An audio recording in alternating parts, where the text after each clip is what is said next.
For this month, I decided to talk about nature versus nurture in hair pulling and what does this mean for psychotherapy.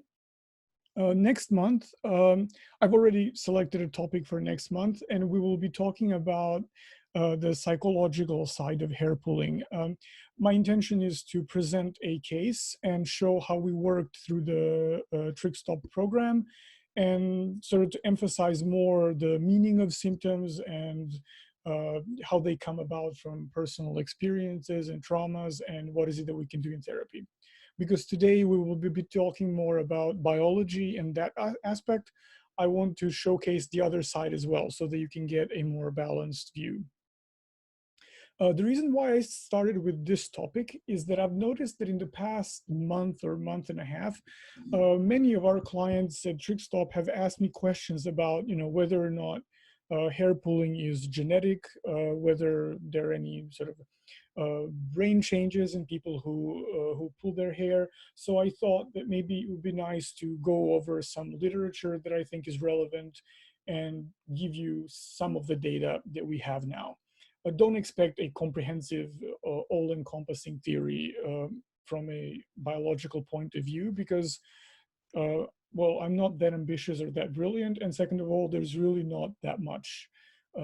We just don't have enough data to be able to create something like that. So as I go on and on, please feel free to ask questions. And after I finish, we will have a Q&A. I plan to talk for about half an hour to 40 minutes, maybe a little longer because I'm prone to digressions. So I never know exactly where I will finish.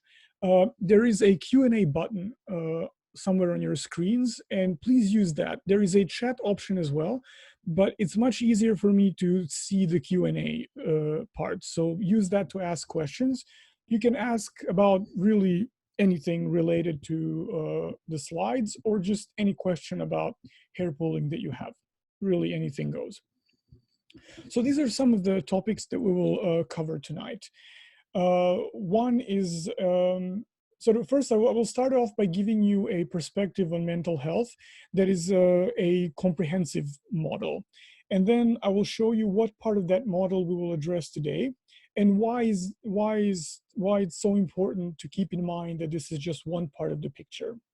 Then we'll talk a little bit about the epidemiology of hair pulling and some stuff that we know from previous studies. Then I will briefly discuss if there's any evidence that hair pulling is hereditary. Can we associate this to certain genes, or how do we study this aspect of it? Then we will talk a little bit about brain structures. I'm so sorry. Oh, okay. There's a conversation going on about Zoom. I do hope you can hear me well. And then in the end, of course, we will talk about implications for therapy, and then we'll go on to the Q&A. So let's get started. Okay, so let's start first with this theory of mental health that most of us use, and most people who write psychiatry textbooks start from sort of this perspective. And World Health Organization uses this model as well. And it's quite useful, not just for mental health issues, but for everything else. It's called the biopsychosocial model, and I'm sure that some of you have already heard about this. So it was designed in 1970s by the man on the picture here on the right, Dr. George Engel. And he was a psychiatrist by profession. And his idea behind this model was to find a way to talk about health that was a little more holistic. So at his time, that was the heyday of the biomedical approach. Somewhere around after World War II, I would say, the climate in psychosciences, in the field of mental health, started to change towards more and more of biology and medicine. The reason for this is that in 1950 or around 1950, a French pharmaceutical company created a drug that we still use today, Thorazine. And when they created Thorazine, that was the first effective drug that we had that could alter our behavior. And this caused an enormous interest in scientific community to study the brain and its structure and brain chemistry and metabolism. And it caused really a huge shift because, as some of you may know, before World War II and before this discovery, most of psychiatry was oriented towards the experiences that people have, and towards sort of different psychological factors that make or sort of contribute to psychological problems. So most notably, there was Freud's psychoanalysis. Then you had some other psychologists as well. For example, William James devised a completely different approach to psychology, but one that also emphasizes personal experience rather than the material aspects. So in 1970s, that was 20 something years of intense research, and most psychiatrists at the time, as most of them still to this day, believe that most or all of our mental health problems are due to some kind of brain malfunction. And Professor Engel thought that this was a rather limiting way of looking at our mental well-being, but not just that. He also knew and was well aware that the field of mental health was never unified. Like, you don't have two maths or two physics. You only have one physics. But in the field of mental health, you always had several competing paradigms. So we never really agreed on how we were approaching the subject. And he could see that each of these approaches had some benefits and some shortcomings. And he thought that if you bring them together, even if they're not entirely compatible, they will give you a better picture. And after this model was published, it was criticized very much by many people on all sides.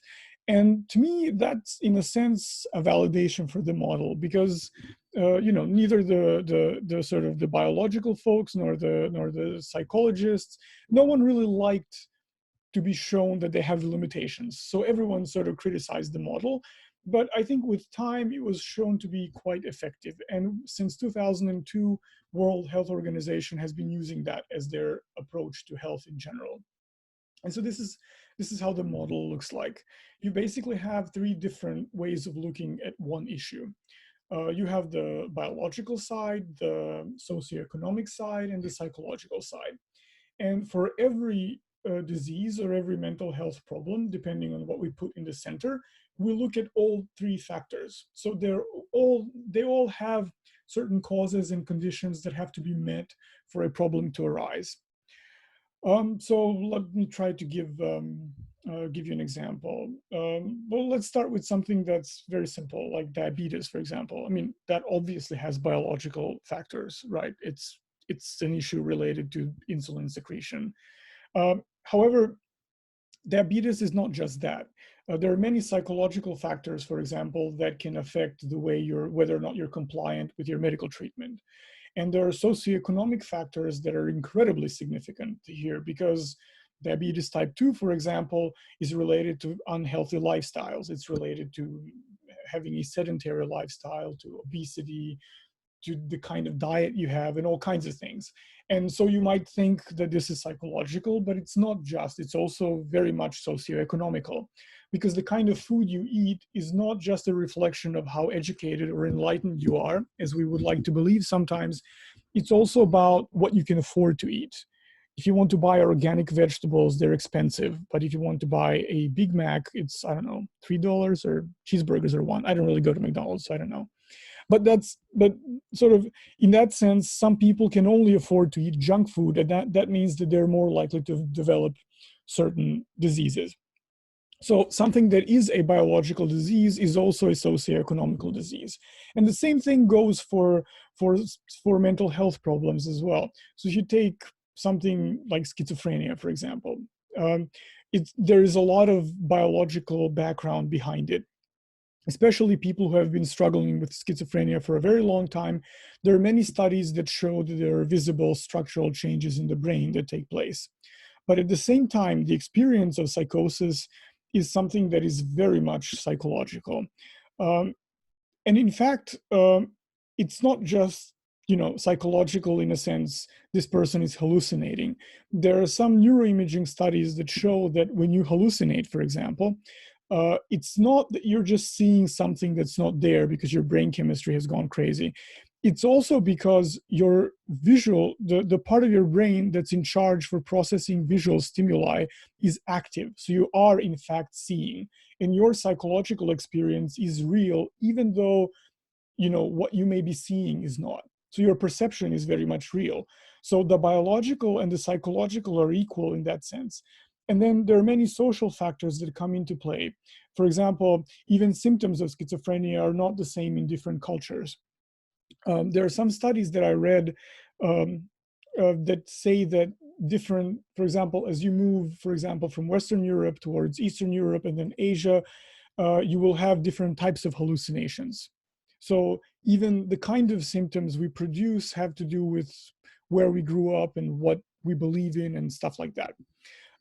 So this is, I don't know if that makes sense to you, but this is the most comprehensive approach to mental health that I can think of. And today, I will try, in our free webinars every month, I will try to address, each time I will address one of these topics.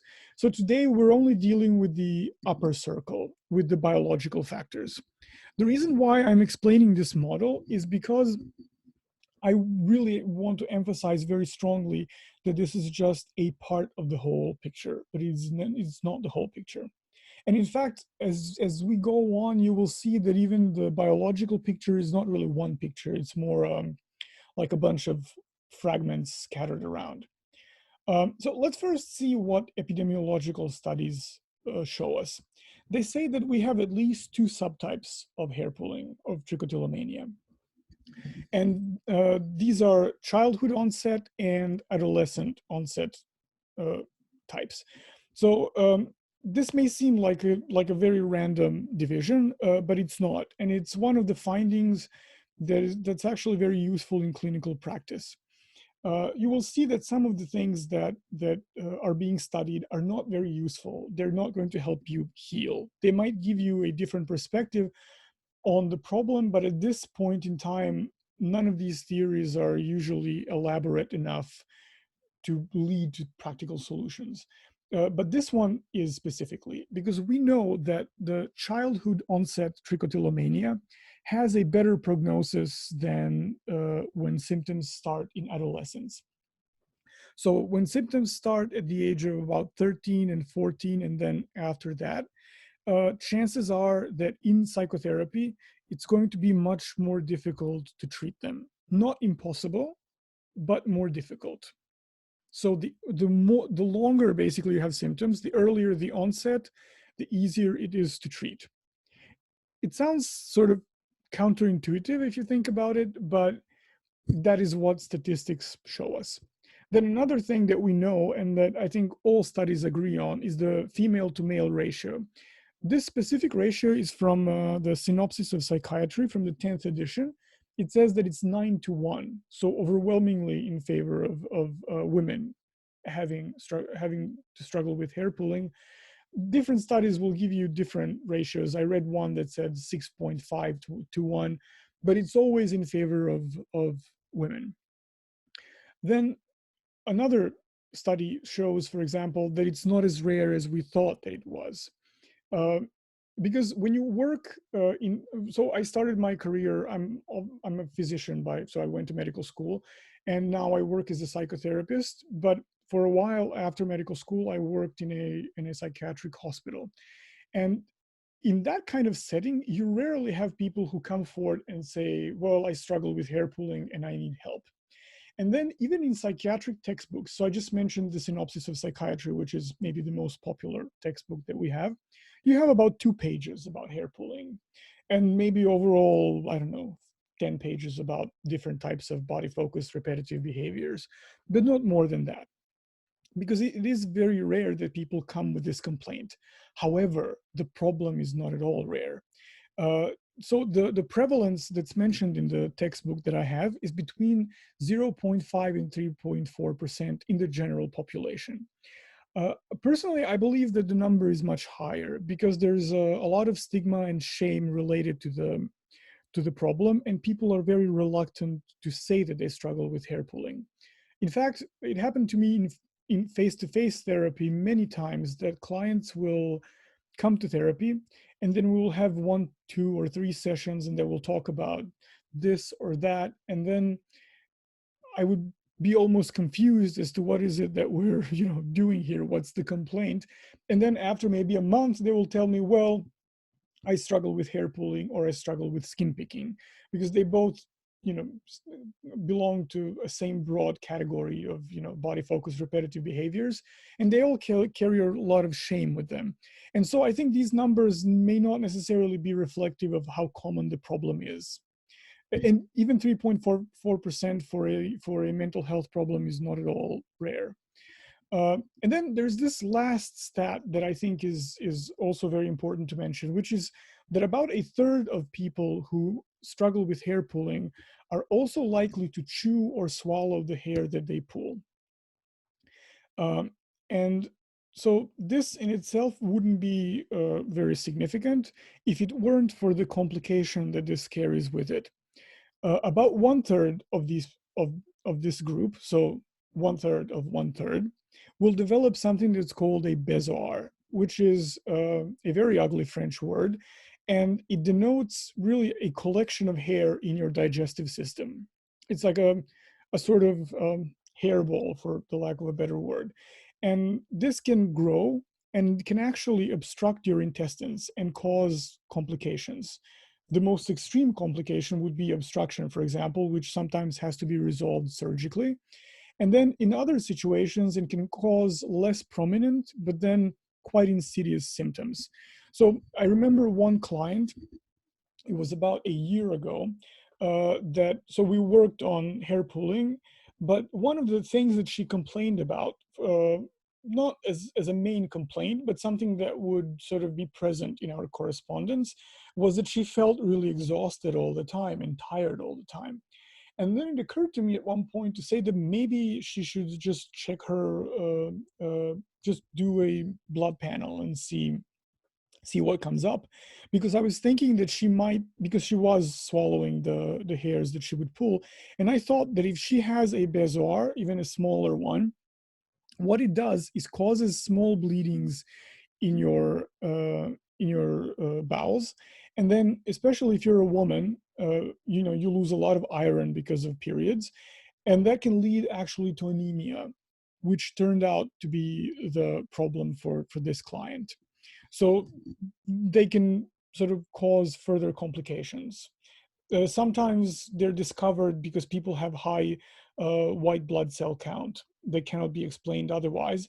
And then this is because they cause slight inflammations because they hurt your digestive system as they grow inside of it. So this complicated paragraph is something that I retyped from the Synopsis of Psychiatry from the 10th edition. And I retyped it to show how confusing science is behind it. So I'm not going to read all of it, of course.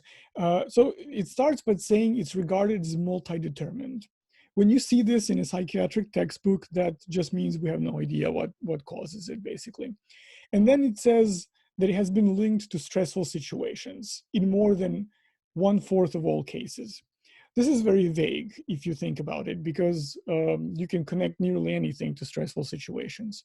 So they go on to list some things that fall under the psychological domain of the biopsychosocial model, such as problems in the mother-child relationship, certain fears, loss, mourning, stuff like that. Then they mention substance abuse, which is both psychological and it's also socioeconomic. Then they say self-stimulation. Then they go on to devote a paragraph to biological factors, such as metabolic differences and genetic predisposition. So the page numbers are not correct. I can tell you that right away. I apologize. It's 781 and 782. But the point is that in 2 paragraphs, they sort of merge together all 3 of those paradigms, because it is very difficult to look at a problem through just one perspective.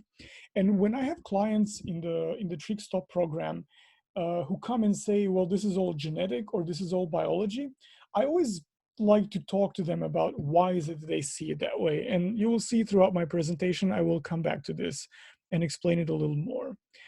Um, what else do we know based on statistical research? So we know, this is a study from 2019.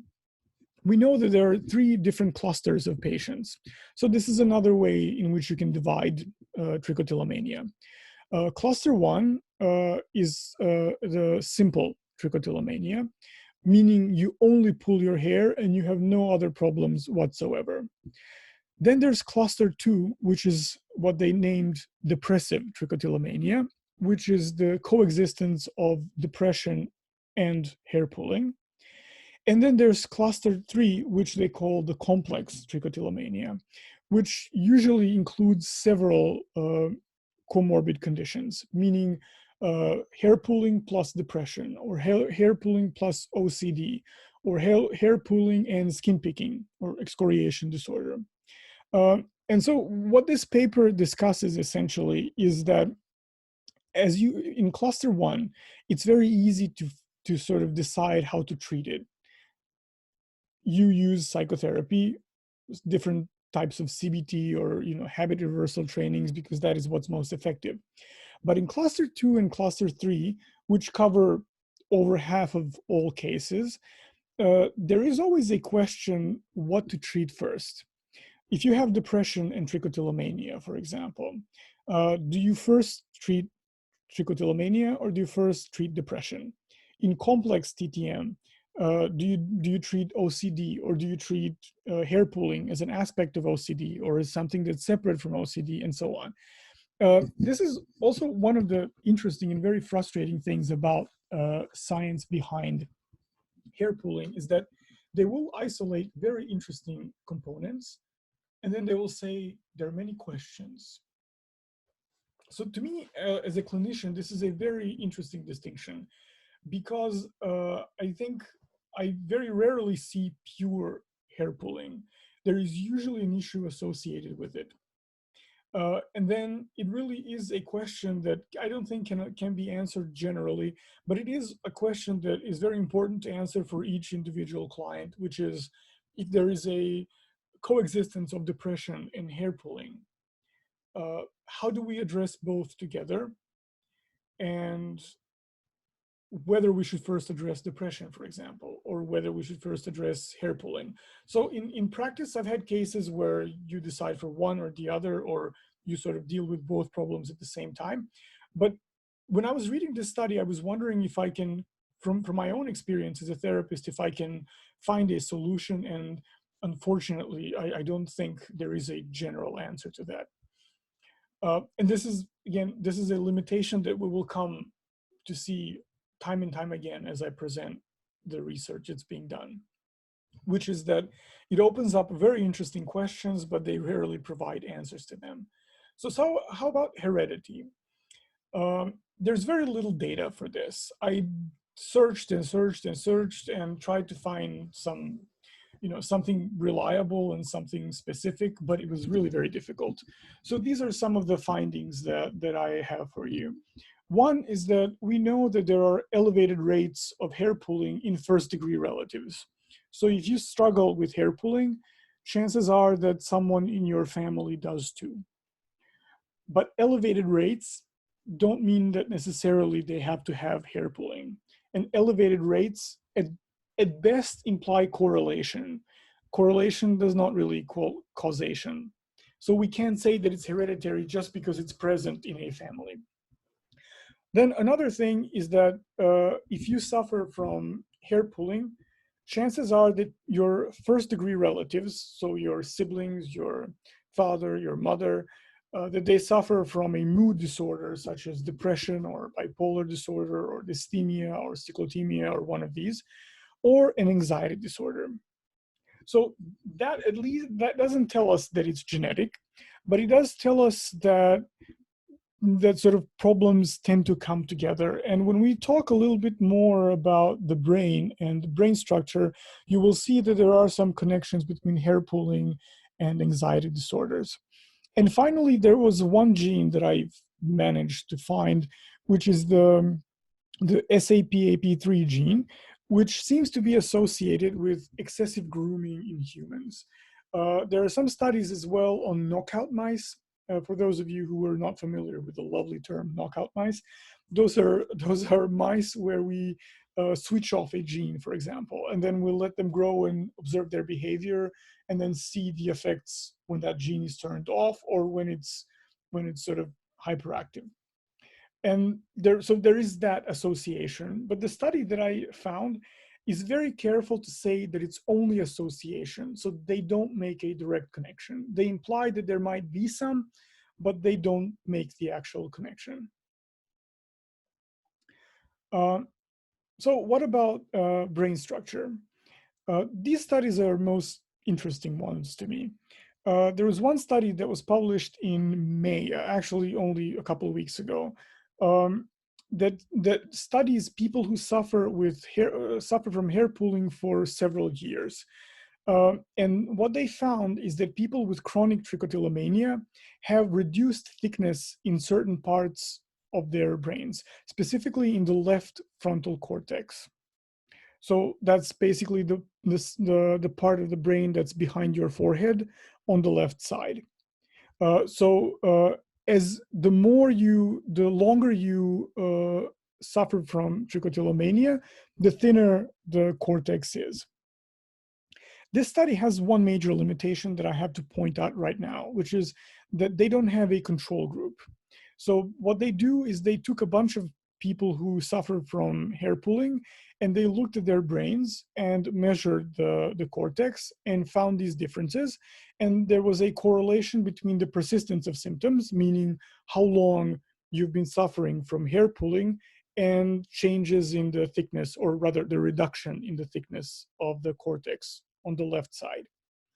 So in order to be sure that this is something that is not a normal aging process, for example, you would have to have healthy controls, healthy under quotation marks, rather controls that don't suffer from hair pulling, which was not done in this study. However, I find this study very interesting because frontal cortex is what gives us conscious control over our behavior. And so this can explain, for example, why people say, I know I shouldn't be pulling, but I just can't stop myself.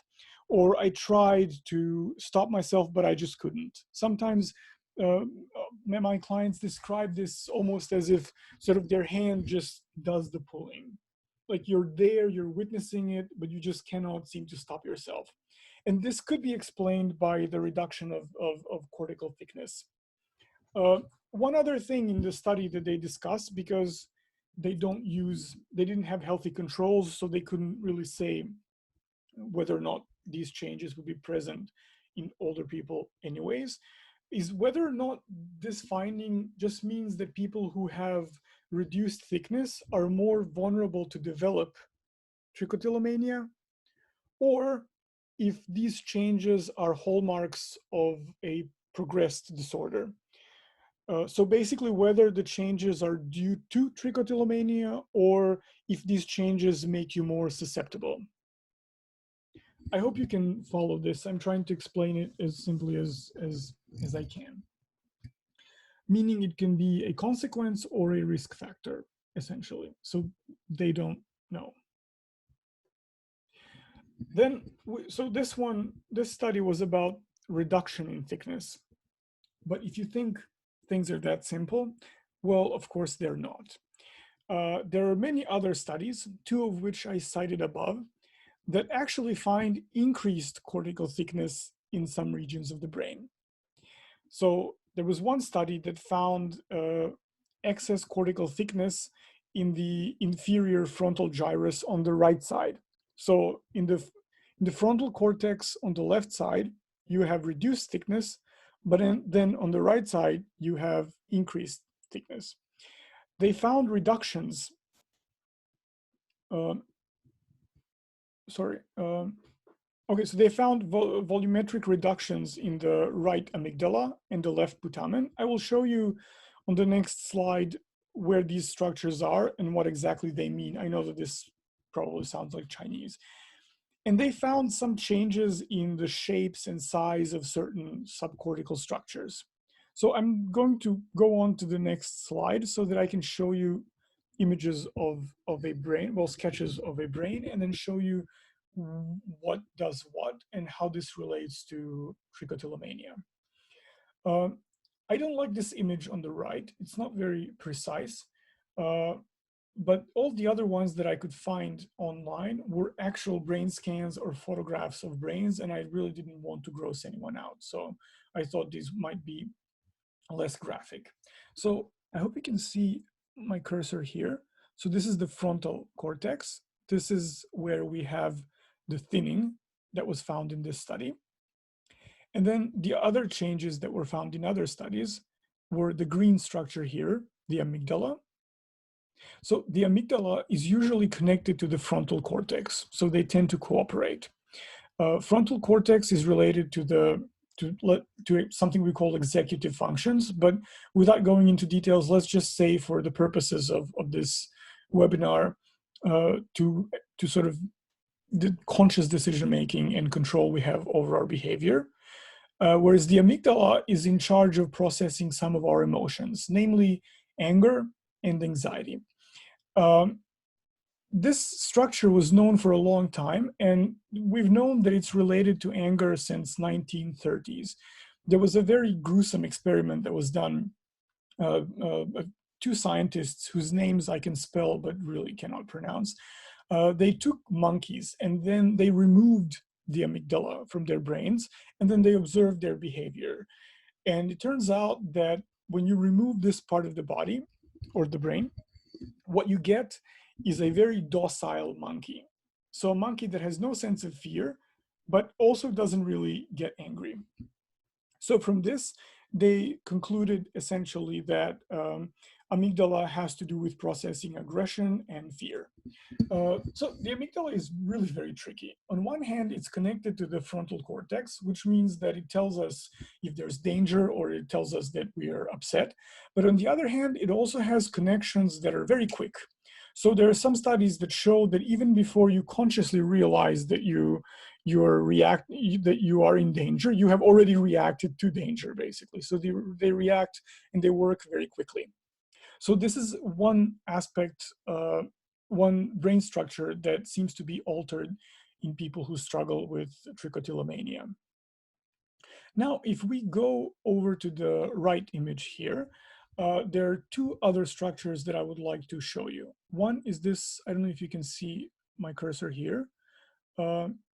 It's called the caudate nucleus. Oh, it's also marked, but on the left side. So the studies that I mentioned show changes on the left frontal cortex and the right caudate nucleus. Sometimes these circuits in the brain change sides like that, so that's nothing terribly unusual. So caudate nucleus is actually not a circle. It looks more like the letter C, or I guess even S maybe, C, let's say. It really means, cauda means tail in Latin, but you see it as a circle here because of the transection of the brain. So this part of the brain has been connected in some other studies with OCD. Even though, hair pulling is not OCD, they obviously share a lot of traits together. And the fact that this structure is involved could be the explanation as to why they share certain traits together. This part of the brain is in charge of controlling our behavior, and specifically, it connects our previous experiences to our current experiences. What do I mean by this? It means that it tells you what to do based on what you've done in the past. So I suppose you can see how that can translate into, if in this situation you pulled before, well, maybe you should pull again. So that's the part of the brain that's responsible for that. Then another part of the brain that that these studies mention is putamen, which is what I'm pointing to right now. This is not the most accurate transection of the brain, I will tell you, because left to the putamen is something called the globus pallidus, but this is not actually one structure. It means pale body, basically, and it contains two parts, so the inner one and the external one, but they show it here as one. I don't know why. But so putamen is one part of the brain that's also implicated in hair pulling. And it's a very specific part of the brain because it also has to do with controlling our movements. This whole part, everything basically that's marked in this right picture here, has in some ways related to movements. For example, the black substance down here, substantia nigra, this is related to Parkinson's disease. So all of it is in a way related to movement. Uh, so this is about controlling movement. This is another part that when works, sort of separate from the cortex, from the frontal cortex specifically, contributes to you not being able to control your habit. But there's something very interesting also about this structure that just occurred to me. I remember reading, it was not recently, but maybe a year ago or something like that, that this specific part of the brain is a part of another thing called the hate circle. That hate circle involves a hidden part of the cortex that's called insula, which means island. Um, and some other structures as well. But so why is it called the hate circuit? They did a study, I believe, in the UK. And in this study, they would show images to people and images of different people. And when they would see images of someone they hate or someone they're disgusted by, this is the part of the brain that would activate itself. So there's a lot of activity in this part when it comes to disgust. And one thing that they speculate, although again, this is just one study, so we can't really make definitive conclusions, is that this part of the brain reacts is because it's in charge of movement, but it also reacts to hatred and disgust. It's the part of the brain that allows you to react to disgust and react to hatred. So it's what you would do once you realize that you feel that way about someone. Now, I'm making a gigantic leap now because there is no science to prove what I'm about to say.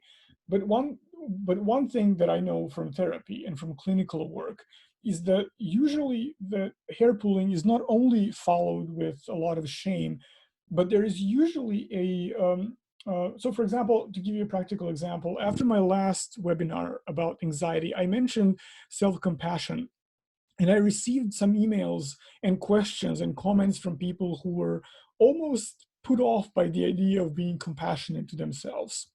And when I was just now, sort of all these things connected in my mind, which doesn't mean that they're actually connected, that if there is a part of the brain that reacts to disgust and it reacts to the object of hatred or disgust, I think it may sort of have to do, you may explain how some of the clients that we have that suffer from hair pulling actually have a tendency to be very hard on themselves and to really put themselves down when they cannot control their behavior or when they don't perform the way they wanted to perform.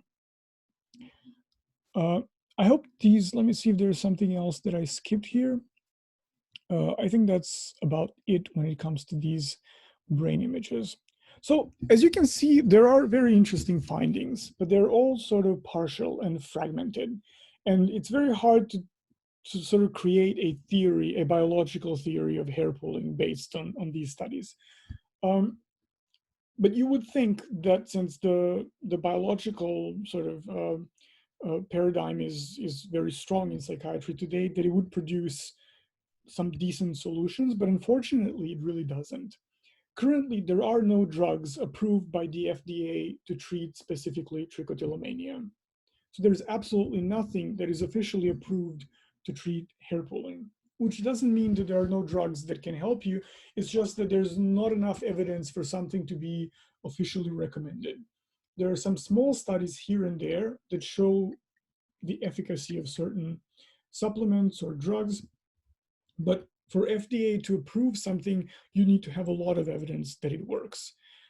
So what's most widely, I think, used and most available is NAC.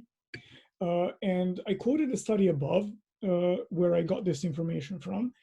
So that study says that after 12 weeks, you get about 56% of improvement in terms of symptom reduction compared to people who have been taking placebos. But what the study doesn't say, or at least I skipped it if it does say that, is how many people actually benefited from this. Because in my experience with NAC, it doesn't produce results reliably. but the dosage that was used is between 1200 and 2400 milligrams per day for 12 weeks. Elsewhere, this author recommends 2 doses of 1200 milligrams per day. This NAC doesn't have any terribly difficult side effects other than flatulence and stuff like that. It's not pleasant, but it's not dangerous. Olanzapine, for example, has also been shown to have an effect on hair pulling. And actually, it was quite effective according to that study at the dosage of 10.8 milligrams for 12 weeks. However, olanzapine, if maybe some of you know, olanzapine is an antipsychotic drug. And it does have significant side effects, including the metabolic syndrome. So this is not something that a psychiatrist is very likely to prescribe for hair pulling. Because when you prescribe medication, you always have to weigh in the upsides and the downsides. And then there are the antidepressants. And the standard antidepressants that most psychiatrists prescribe are the so-called SSRIs, selective serotonin uptake inhibitors, like Prozac and Zoloft, and they don't seem to have any significant effect on hair pulling. There is one antidepressant that does, it's clomipramine, but its effects are very minimal. And this drug belongs to a group called TCA, or tricyclic antidepressants, and they have side effects that can be quite serious. So you risk having serious side effects for minimal effects. So overall, it seems to me that the best thing that pharmacological treatments have to offer is NAC, but even that is not tremendously efficient. This is personally where I am a little disappointed in all the research that's been done, because it didn't really produce anything that we can use in practice. However, there are studies that evaluate the effects of psychotherapy, and we know that any kind of behavioral therapy and habit reversal therapy has a beneficial effect, and acceptance and commitment therapy as well. Acceptance and commitment therapy is what TrichStop is based on as a program, and it also incorporates habit reversal techniques within itself. One thing that was shown to be very effective about acceptance and commitment therapy is the way it approaches urges to pull. So it doesn't try to eliminate the urges, rather it redefines the way you relate to the urges, and it helps you understand urges in a different way. So it doesn't aim to suppress them, it doesn't aim to control them by just using brute force. It acts in a very subtle way by teaching you how to approach them differently. Acceptance and commitment therapy implements mindfulness heavily, so it strengthens your capacity to stay with difficult emotions without being reactive. And this seems to be quite effective. What I cited here is a conclusion from the study that was published now in May this year. It says behavioral therapy and habit reversal therapy has demonstrated the largest treatment effects and has the strongest evidence base for reducing TTM symptoms. In contrast, several pharmacological agents have demonstrated efficacy in single randomized clinical trials that would benefit from replication, meaning that there is evidence that some medication might help, but these are sort of single studies. When you have one study, you can't really draw any reliable conclusions. And one thing that all of these studies suffer from, and I mean all of the ones that I have seen from hair pulling, is sample size. Usually they include 20, 30, 50, about 100 participants at the most. And this is really not sufficient to determine whether or not a drug is safe and effective. Because sometimes you have very rare side effects of drugs, for example, but they will also be very serious. So you need a bigger study to determine whether or not something is effective. But so far, we have psychotherapeutic techniques as being the most effective ones. For me, this is sort of slightly paradoxical, considering how much research and how much money is given to biological psychiatry and the sort of biomedical approach, psychotherapy is shown to be the most effective kind. But the kinds of studies that they do is they will give you, for example, 10 sessions or 8 sessions or acceptance and commitment therapy, and see whether or not it reduces the sort of the intensity of the symptoms. So if you pull less after therapy, of course, it's considered to be successful. But there is very little research, actually zero research when it comes to hair pulling, about why is it that these therapies actually work. You see how we scan the brains to see if structure is different. We'll study the genes. But when it comes to psychotherapy, we just do a simple study and say, well, it works or it doesn't work. But there's very little effort to establish why it works. My personal sort of idea behind it is that many of my colleagues in the medical field are sort of slightly biased towards these biological explanations, and then they're not really very interested in sort of thinking about introspection and meaning and all the tools that psychotherapy works with. That's not to say that they do it on purpose. It's just that sort of when you work with a paradigm in mind, then all your thinking stems from those assumptions. If you go to work every day thinking that every psychological issue that you have must be somehow connected to your brain structure, then of course you're not going to be concerned with introspection or what is it that you can learn by observing your thoughts. So it's just, I think, a kind of human flaw that we have. But psychotherapy is far more effective than any medication that we have. This is something that research confirms over and over again. So 1 second, let me turn over. This is not listening to me, okay. So when we summarize everything, what would you say? Is it more nature or more nurture? So naturally today I showed you the evidence for why it could be biological. And if you think about it, changes in brain structure, connections to family members, the sort of the overwhelming gender disparity, different prognosis, if it's early onset or late onset.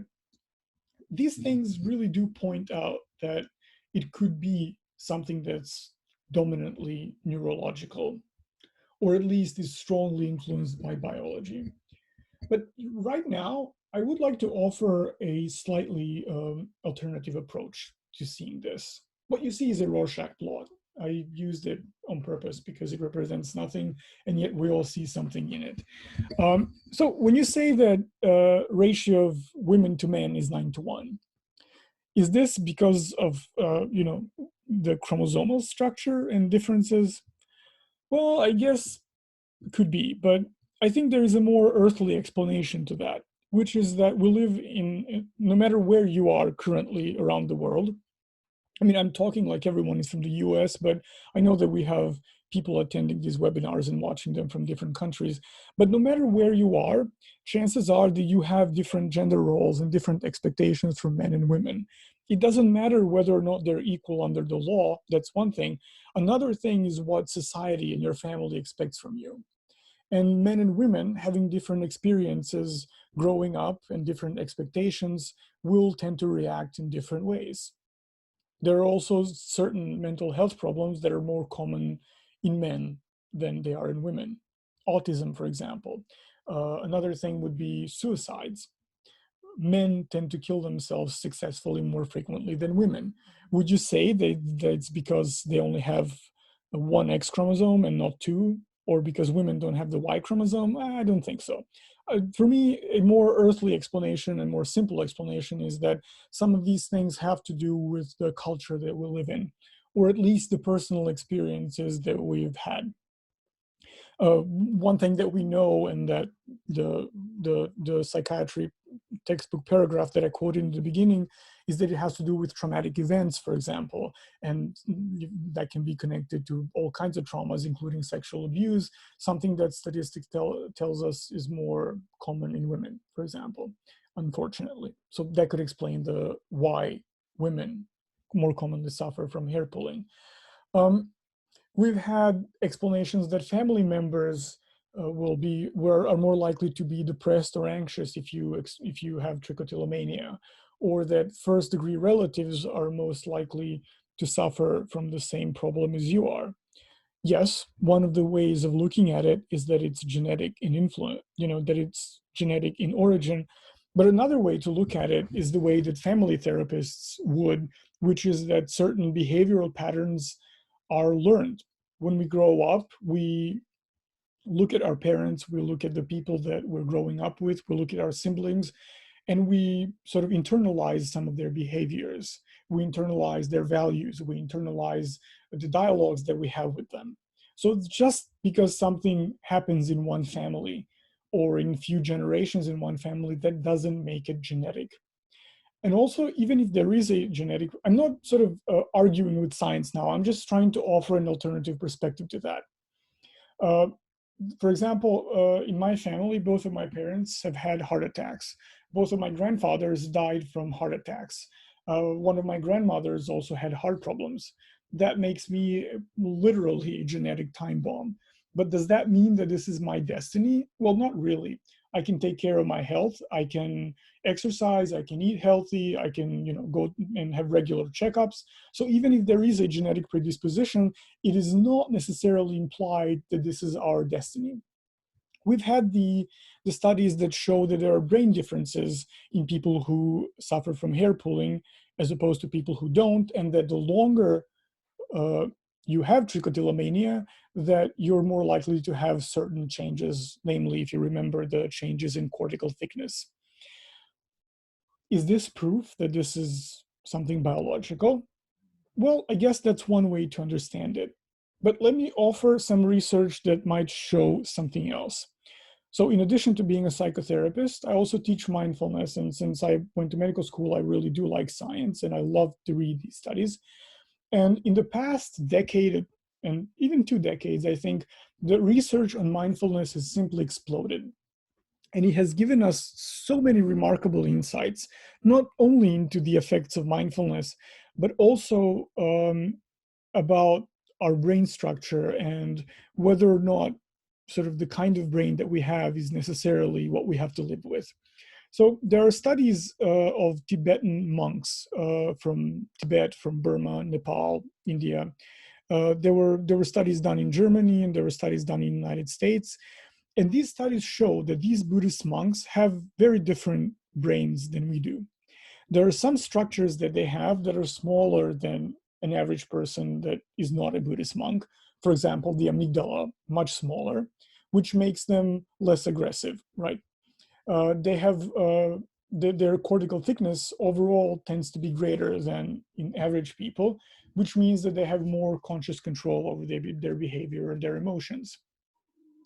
And would you say that people who were, it's not genetically predetermined to be a Tibetan Buddhist, is it? It's something that you either adopt or you're born into. So these people that have spent years and years meditating, by meditating, have altered their brain structure.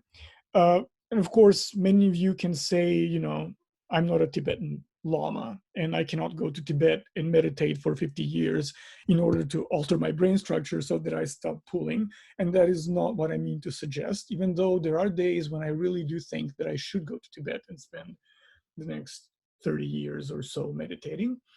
But there are studies that show that people who have a regular meditation practice also have visible structural brain changes. So I've been meditating for about a decade. I've never checked my brain, although I would, given the chance. But you have studies of that follow people who complete a program called MBSR, which means mindfulness-based stress reduction, and people who meditate every day for not even that long, I think about half an hour a day or an hour a day.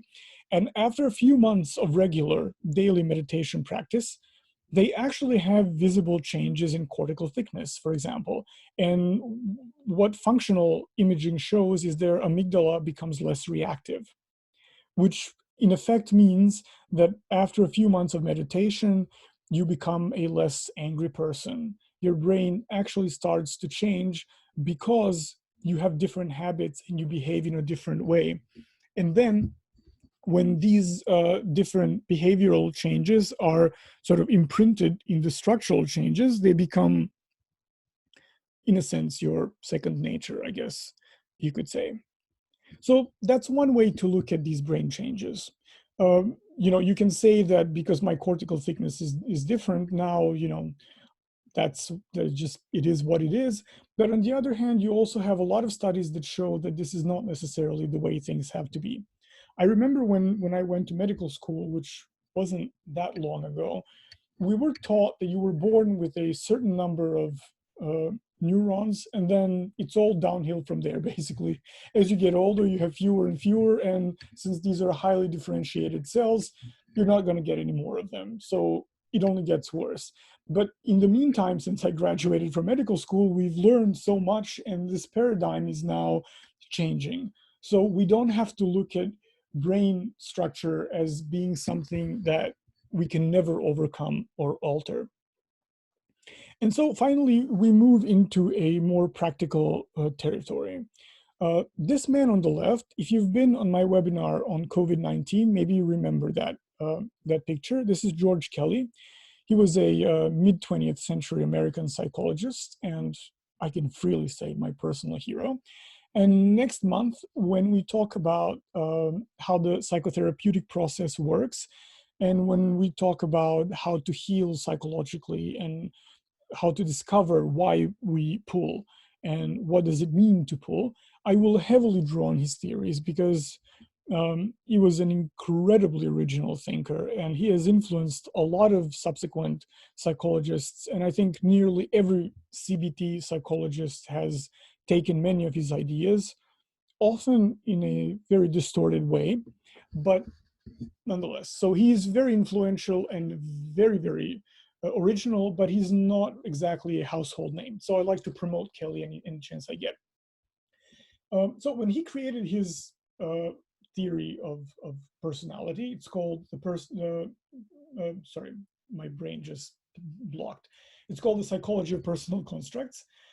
He created a very systematic theory. By basic education, he was an engineer and a mathematician. So he only got his PhD in psychology. So his thinking was not typical wishy-washy psychological thinking.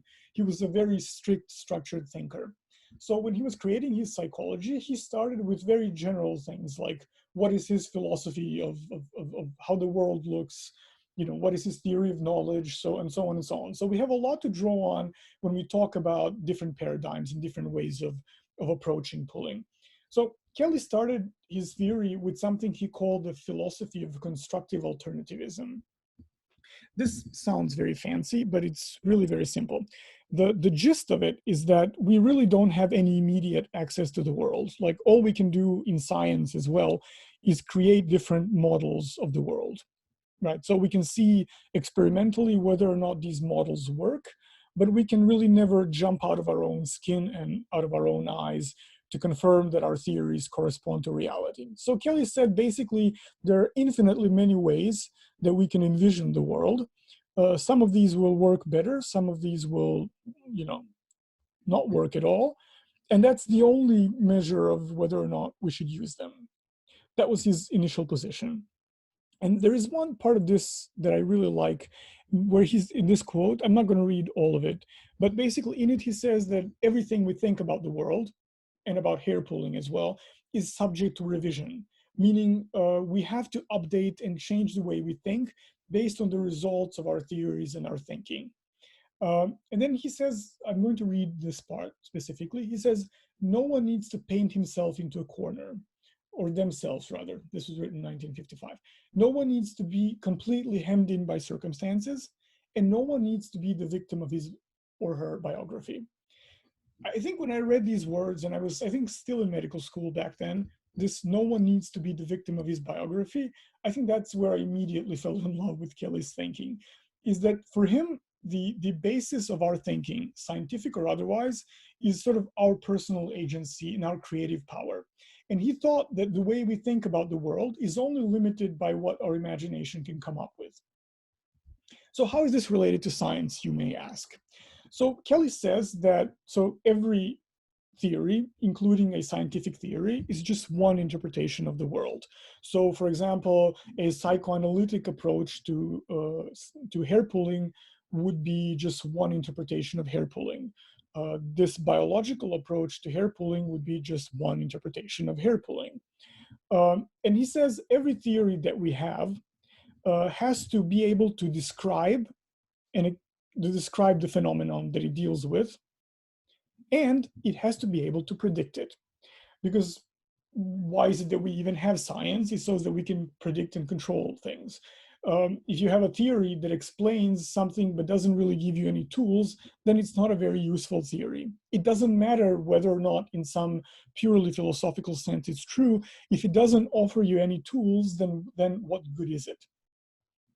So if we take Kelly's approach to this, Kelly would say it doesn't really matter what paradigm you work with. Every paradigm has what he called its range of convenience, meaning in some things will be better explained with certain theories. So, for example, if we have something like panic attacks, we can explain panic attacks in a purely biological way, because when your heart is racing and your palms are sweating, there is obviously a very firm biological underpinning to that.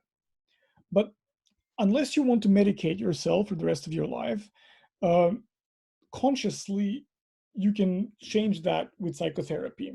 So depending on what your preference for change is, you can select a theory to work with. Because medication can work for some people who have panic attacks, but it won't work for others. And psychotherapy will work for some, but it won't work for others. So what really is the nature of panic attacks then? We can't really know. What we can know is that sometimes they're better explained in biological terms, and at other times they're better explained in psychological terms. So Kelly says we don't really need to pick sides, really. We just need to see what gives us useful tools.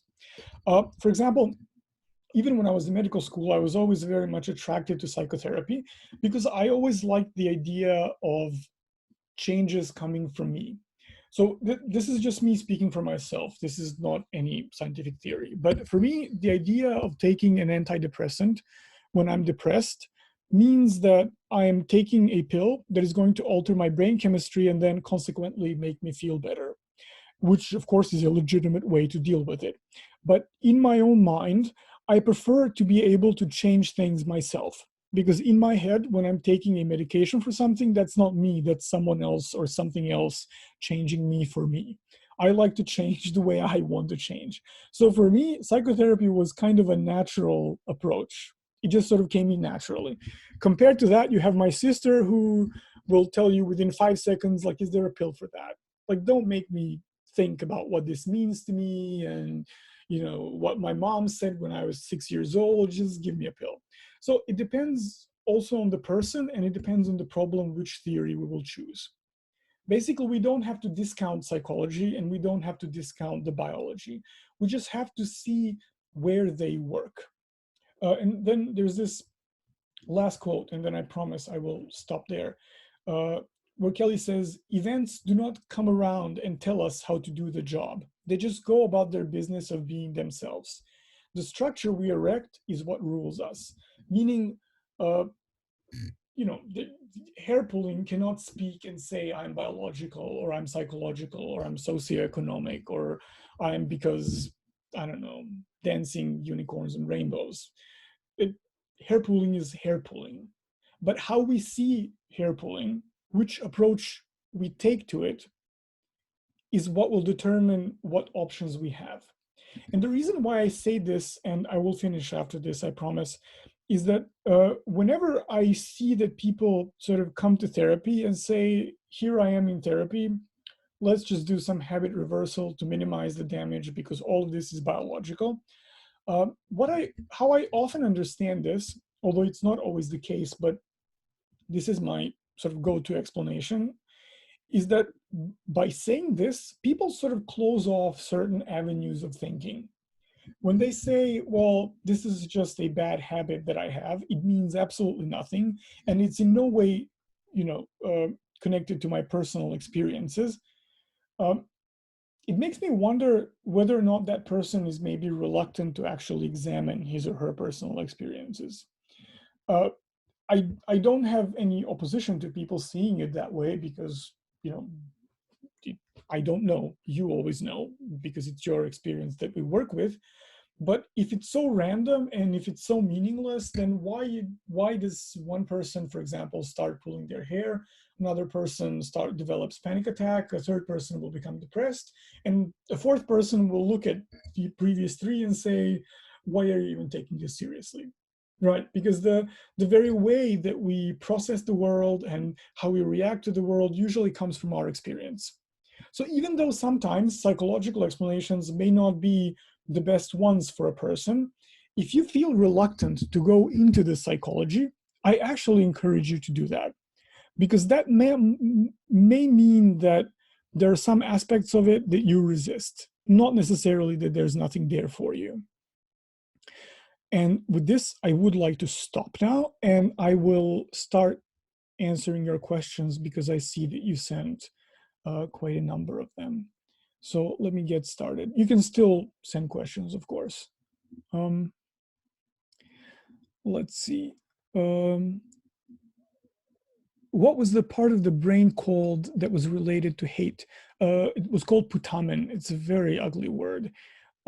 That's not the only part of the brain that's related to hate. But if you go to PubMed or just Google the hate circle and the brain, you should be able to find this research very easily. Which part of the brain affects behavior patterns? Oh, you probably mean when I was talking about the connection to OCD, that was the caudat nucleus. Although that's not the only part. That's the trouble with the brain. There's very rarely one center that does everything because things are sort of scattered around. And there are evolutionary reasons for that, because then if you have an injury in one place, there are other parts that can take on that activity. Can eyelashes and eyebrow hairs still cause a bezoar if the hairs are chewed on? Yes. It might, so yes, they can. Whether or not they will, we don't know, because of all the people that chew and swallow the hair, only about 1/3 will develop it. So we don't know. There are probably more complicated factors that will affect you. You know, probably your entire diet has to do with whether or not you will develop a bezoar, but any hair can, yes. Except that, I mean, sort of logically speaking, it takes a lot of hair to make a bezoar that's big enough to cause obstruction. However, if you're working on, if you're in the program or you have a therapist or you're trying to cope with this alone, maybe that's the first thing that you would want to address. Try not to chew or swallow. I find the brain studies interesting because I also have had another bad habit that I cannot shake along with hair pulling, that is thumb sucking. Do you think that can be related? I have tried to stop both hair pulling and thumb sucking with no success so far. Actually, yes, that they can be connected. I can't cite any neurological studies, but I can give you numerous examples from my clinical practice. In fact, if there are people who have been in the TrichStop program, I think it's the very first session where you have this example given somewhere, which is that both hair pulling and thumb sucking and skin picking and some other types of behaviors sometimes provide the same thing, which is a way to self-soothe. When you're very sort of excited in a way or you have intense emotions, that could be a way to soothe yourself. So yes, they could absolutely serve the same function. Does meditation help in controlling trichotillomania? So I suppose that depends on the type of meditation, but if I can talk about mindfulness meditation, then yes, it does. However, with meditation, I always feel the need to caution you about one thing. Having one meditation session is not going to give you any control over pulling. It might make you feel better. It might make you feel more relaxed, but it's not going to stop you from pulling. The effects of meditation that we're after when we talk about hair pulling are effects that come from regular practice. So what you would need to do is establish a regular meditation practice. But yes, it can help, and it does help. Um, If it's neurological, biological, is there a cure or a treatment to fix it? Like I said, for now, when it comes to medical treatments, we're very limited because there are no officially approved medication, and what we have only sort of reduces symptoms, and it's less effective than psychotherapy, at least according to current research.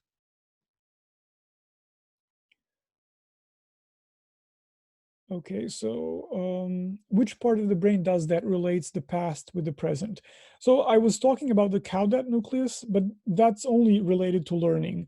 There are parts of limbic system, for example, that will connect your previous emotional experiences to the current ones as well. So it's not something, there's not one part that's related to all of your experiences overall. The caudate nucleus, maybe I should have clarified that in retrospect now, so let me do it now. So the caudate nucleus and putamen also are related to one specific type of learning. So it's not every type of experience.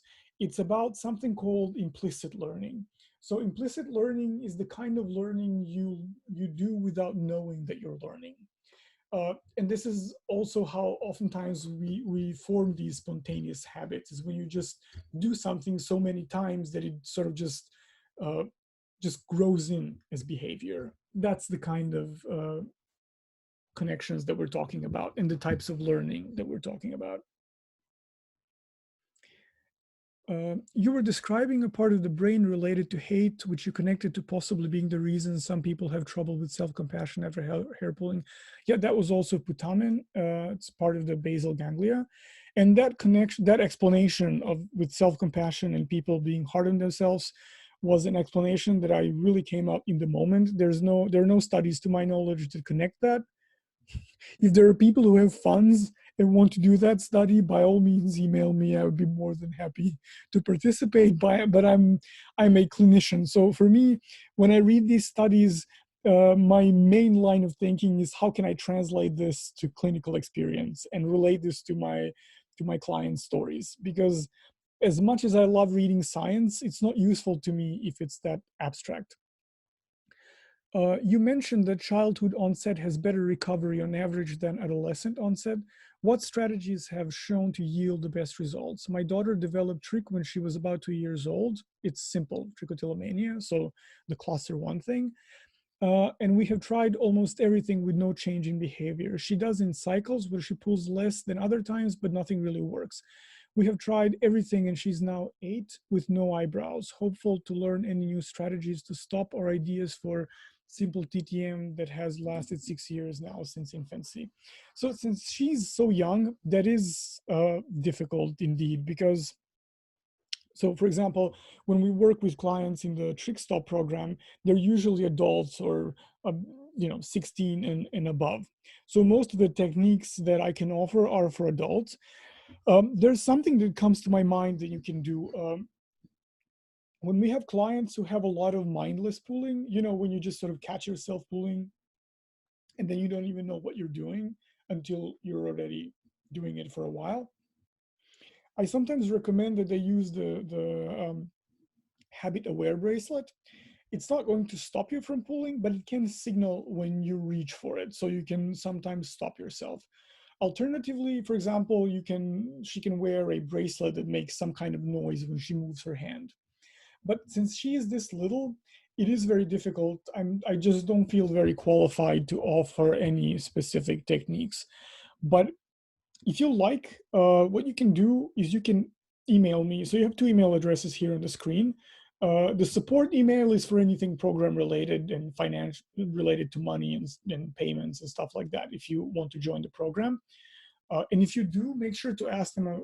I just remembered I was supposed to say that, but they offer a 25% discount for people for the first month for people who start the program. So you can ask the support about that as well.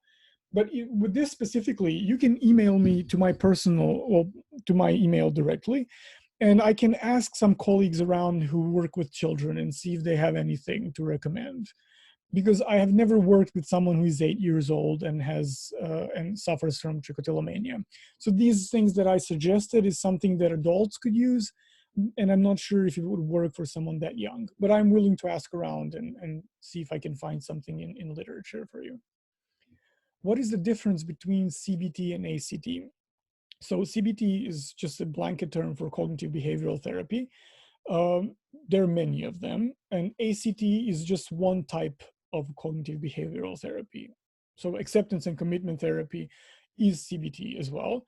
It's just a newer version of CBT. It belongs to something that we call the third wave of CBT therapies because it implements mindfulness. So to keep it brief, I like to call ACT CBT with a soul because cognitive behavioral therapy is, at least to me, the old-fashioned kind, a little bit dry and a little bit I don't know, just lifeless, sort of. I don't like to even to look at other people as thinking wrongly or being irrational and stuff like that, because I don't believe that anyone is irrational. I just believe that sometimes we don't understand the logic.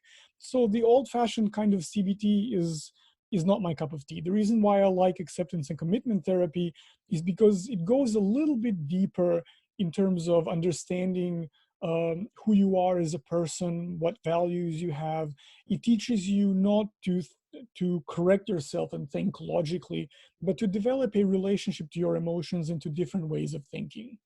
So it doesn't tell you you're being irrational now or this is a cognitive distortion. It sort of teaches you how to understand why is it that you would think in a certain way, right? So it doesn't go as deep as psychoanalysis does.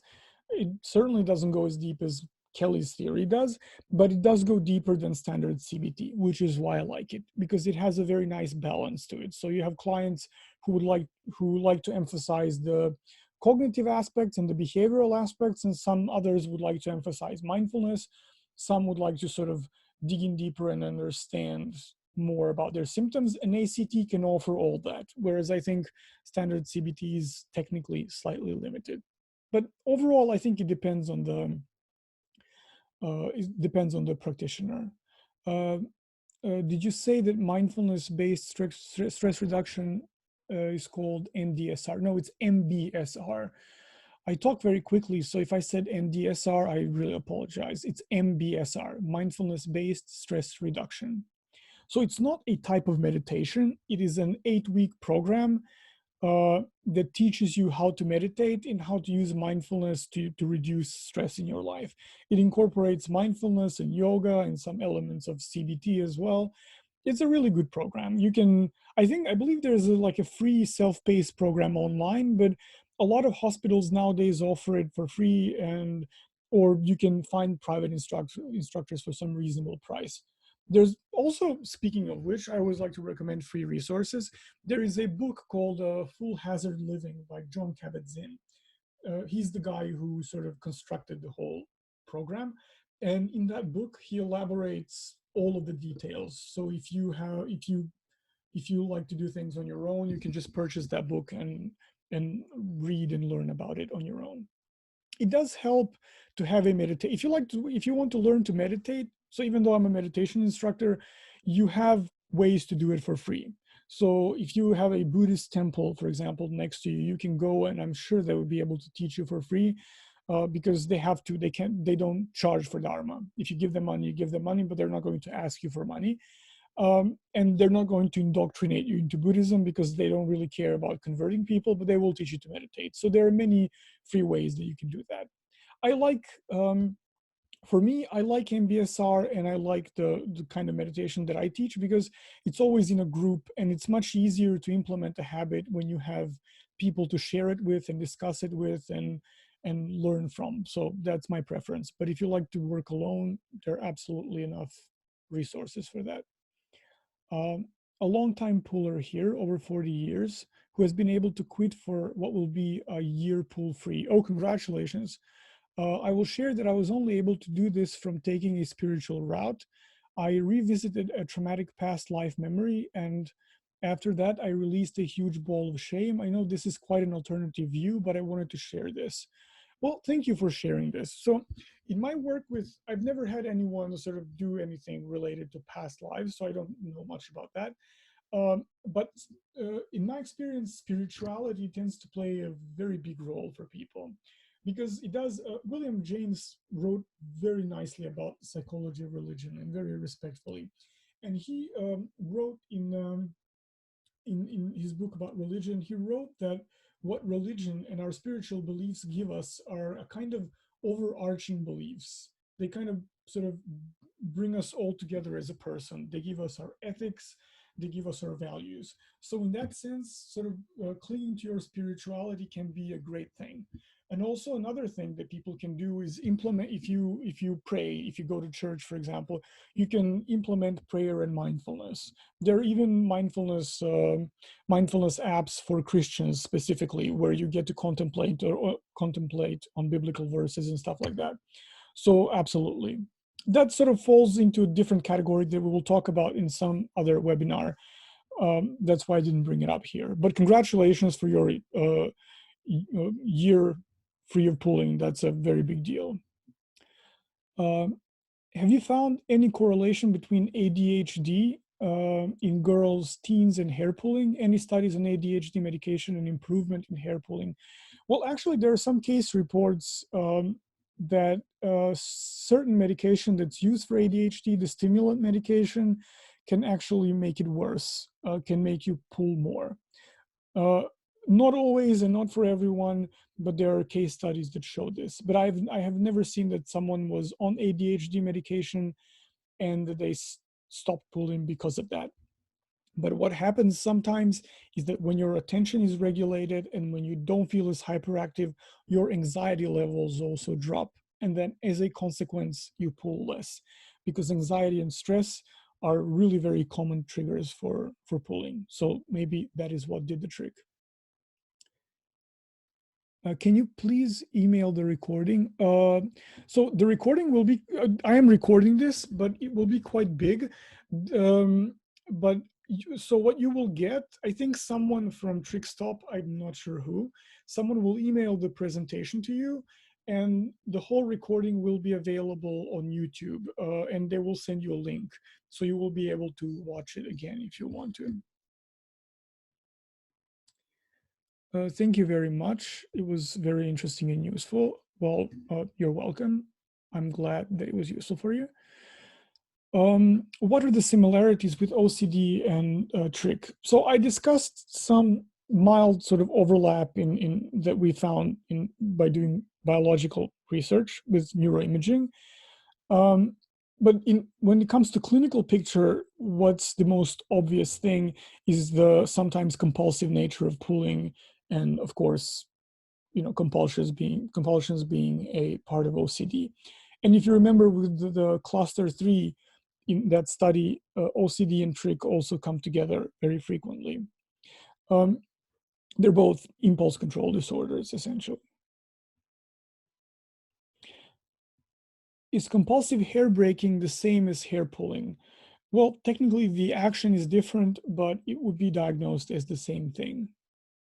But I would need more information because this is the only thing you wrote, so I'm not sure that I'm privy to all the information. Can you talk more about grooming? You had mentioned this in one of the earliest slides. Well, there's not really much to say. That was a study that connected a specific gene variation to excessive grooming in people. But that's not a study that determined this as a cause. They just found a connection. There is a reference there, and I believe the whole study is available for free online, so you can read it entirely if you like. But there's really not much to say in that respect. But if you have any specific questions about grooming, I would be happy to answer. But I need more details. Did you see trick in early childhood, like 3-year-olds? What's the best treatment option in adolescence? We got a lot of he'll grow out of it, which he hasn't. Yes, I have seen, like I said before, so I have seen that, but I have never treated anyone who was 3 or 4 or 5 or 8 years old. So I'm not a child psychologist and I'm not a child psychotherapist. I work quite a lot with adolescents, but that's an entirely different population and an entirely different ball game. So I don't feel competent to offer advice for young children. When it comes to treatment options in adolescence, this program is one of them. If your son is 15, 16 or above, he can easily complete TrickStop. And if he's an adolescent, I think most therapists would agree to work with him. What you can do without any programming or any costs is he can learn to start a meditation practice. And what he can also do is download our app. So when you sign up for the program, we always tell you to install the TrickStop app, which you can find in your app store or on our website. The app is free, so you don't have to sign up for the program to use the app. But the app allows you to do self-monitoring, which is also one of the strategies which was shown to be effective in helping you stop. However, in the program, so that maybe your son can benefit from that. However, within the program, I never really use the app with people with the intention of them stopping. I use it so they can learn more about pulling, so that we can collect data and make you more aware of the mindless aspects of pulling. So you can get a lot of benefits from using the app. So you can review the log sometimes and then see if you can find what the triggers are, and then you can come up with the ways to avoid the triggers or sort of prevent yourself from reacting to them. Um, is nodding and twiddling the hair obsessively alongside pulling the hair also a symptom? This is something that is often reported, and very frequently people will say that before they pull the hair, it starts by touching the hair or sort of twirling the hair. So it's a part of the process, but that's not an official diagnostic criterion. Are general mindfulness techniques sufficient, or are there specific meditations that work best? So I don't think mindfulness is a panacea. I think it's quite useful, and I explained why. Uh, what I usually do with people who work with me is that I teach them different techniques and then allow them to choose what is it that they want, what is it that feels best for them, at least in the beginning, and then later on we can modify them. In my experience, what works the best are body scanning techniques because they sort of very quickly teach you to observe but not react to different bodily sensations. An urge is a complex of sensations that arise in a certain moment. So body scanning will quickly teach you how to observe the urge but not react to the urge. And also when it increases your body awareness, it reduces mindless pulling because you're more aware of what your hands are doing, for example. Is there ever hope to fully recover from pulling from the scalp? So most of the time when we write and talk about hair pulling, we talk about management and symptom reduction. Uh, People do recover from hair pulling, but there are no stats to show how often. So I think it's most responsible to talk about controlling pulling and reducing symptoms. Um, but if you ask me personally what I feel as a human being, yes, I do think that can change. But professionally, I don't think I can tell you in what percentage, and I don't think it would be responsible to promise something like that in therapy. Uh, any tools that can help with tricks? So there are many tools that you can use. Some I have mentioned, others that I haven't are a variety of competing response to objects such as fidget toys, worry stones, worry bracelets, rosaries, whatever will help you keep your hands busy. You can use many of the so-called stimulus control techniques. For example, if you pick in front of a mirror, you can cover the mirror, you can dim the lights, you can use timers in the bathroom if you pull in the bathroom so that you have to leave the bathroom very quickly. There are many ways you can approach it. It's hard for me to even sort of just classify them in my mind right now. You can use cognitive diffusion techniques, different kinds of cognitive restructuring techniques, although these are something that you use in therapy. So you need someone to teach them to you. Can you explain the difference between ACT, CBT, and BT, HRT? Yeah, I can. So I already explained what the difference is between ACT and CBT, and the behavioral therapy and habit reversal training is just sort of the bare bones of both of these. It's when you learn how to replace pulling with a habit that's not harmful. So that's basically an element of habit reversal. Another element of habit reversal is what I just mentioned, which is stimulus control, which is where you learn how to change your environment so that you prevent the urge from arising, and then naturally you don't get to pull. It's just an aspect of cognitive behavioral therapy. And there are many approaches to habit reversal. These are just the ones that I use very frequently because I find that they work well, but there are many different ways that you can go about doing that. Does hair grow back once TTM is controlled in the areas on the scalp? That depends how long you've been pulling. In some cases, yes. In some cases, usually you have hair growing back to a certain extent. Just how much, that's hard to say. That might also be a question that's better directed at a dermatologist, I think.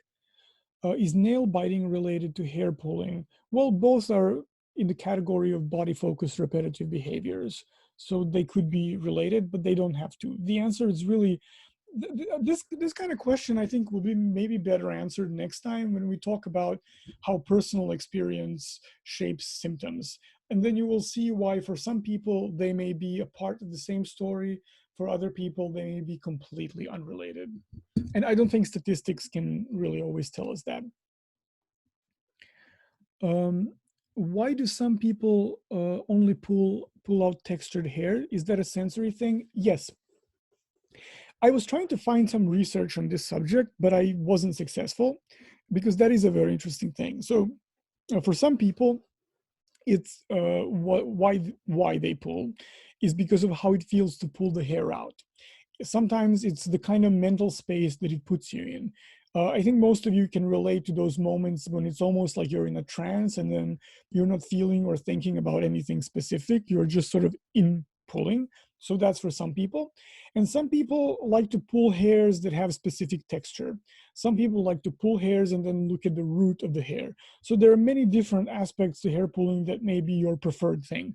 And when we explore hair pulling in psychotherapy, we always focus on that side as well, because sometimes there are really important answers to this. For example, if a certain texture is what appeals to you, then when you're looking for habit reversal techniques, you can look at different textures that you can use. For example, you can find stones or different materials that emulate the sensory field that you get.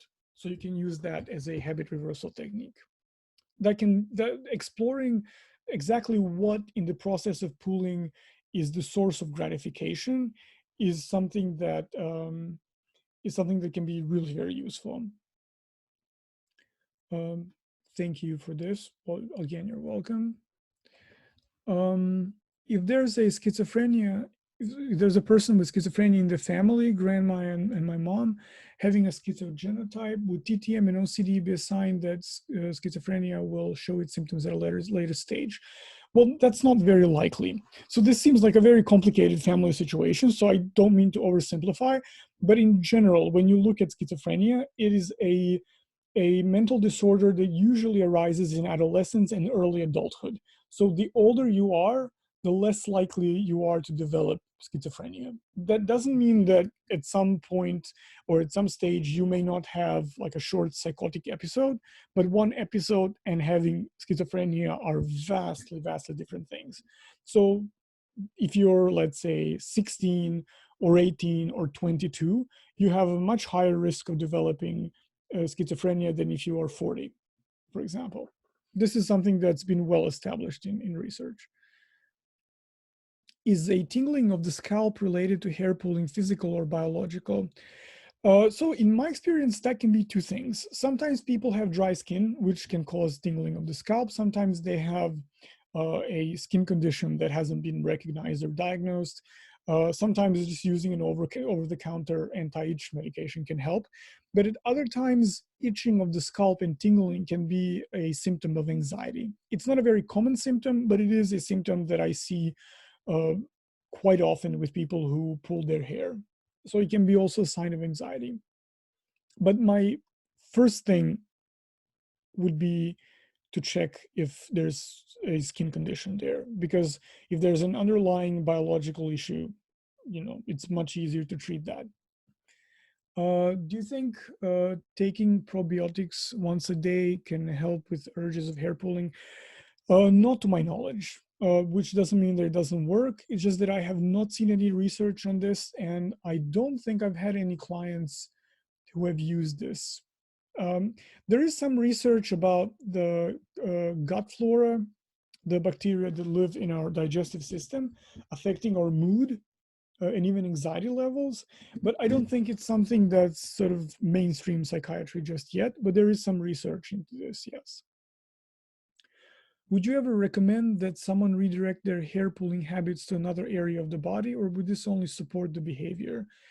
So when we talk about competing responses, what we like to do is to minimize damage. So the goal would be to do less damage than before.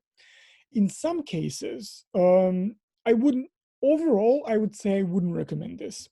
But in some cases, when pulling is quite intense, even redirecting it to something is a big step for someone.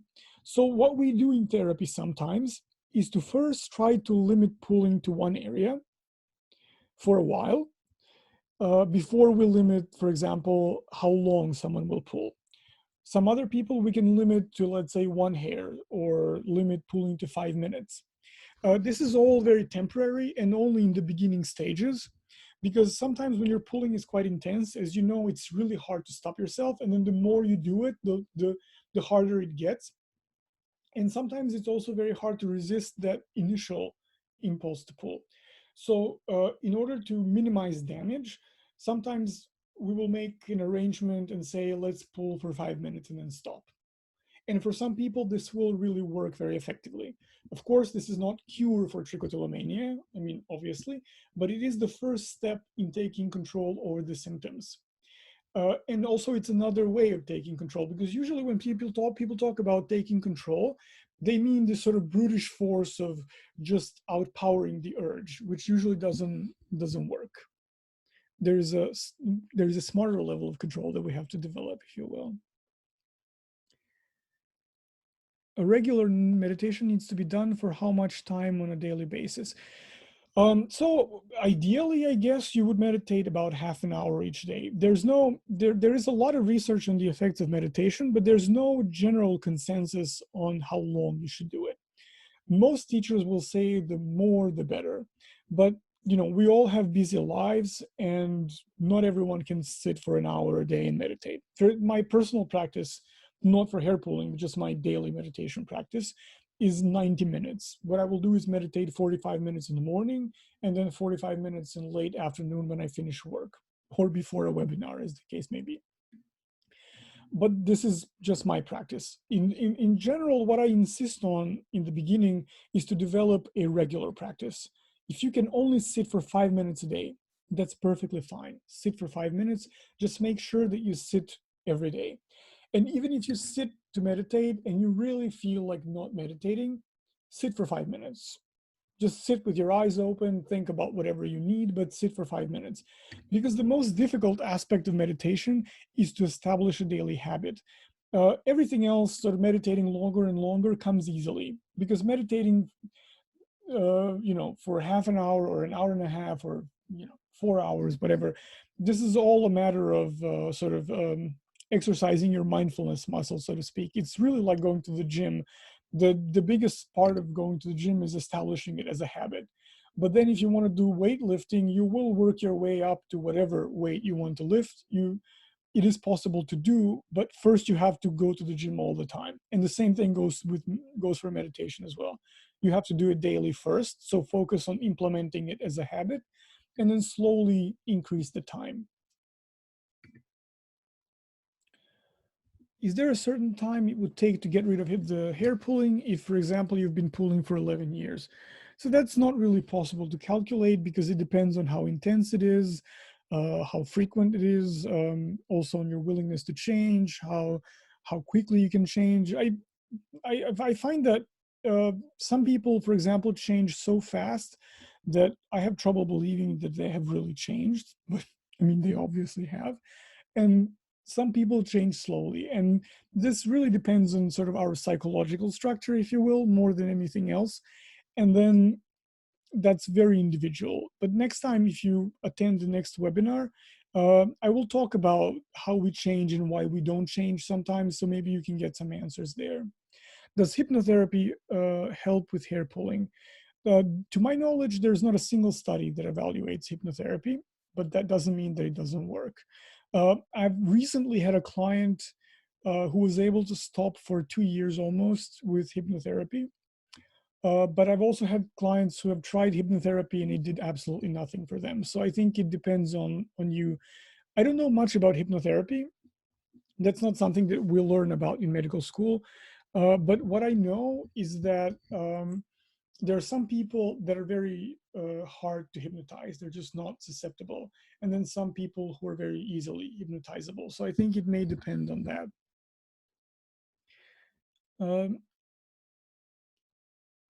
if someone doesn't pull their hair, but they consistently twirl their hair to the point where the ends fall off everywhere and makes hair shorter, do you still consider this a part of trick?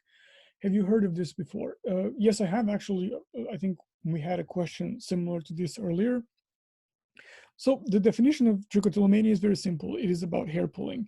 But then there is another thing about it, which is that it causes physical and emotional distress. So if this kind of behavior bothers you, this is something that you can resolve with acceptance and commitment therapy. Whether or not you put the label of hair pulling on that, I don't know if it makes a difference. To me, labels are really only useful insofar as they uh, allow you to solve your problem more easily. The approach to mental health that I outlined that Kelly has, which basically says, you know, if it works for you, it works for you. I really like this approach, and in my experience, there are some techniques and some approaches that work for people that, for me as a person, would absolutely never work ever. But it works for them, so you know, then it's true for them in that sense. I don't really think that you would gain or lose anything by calling your behavior or not calling it trichotillomania.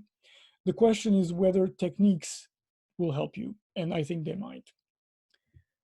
Um,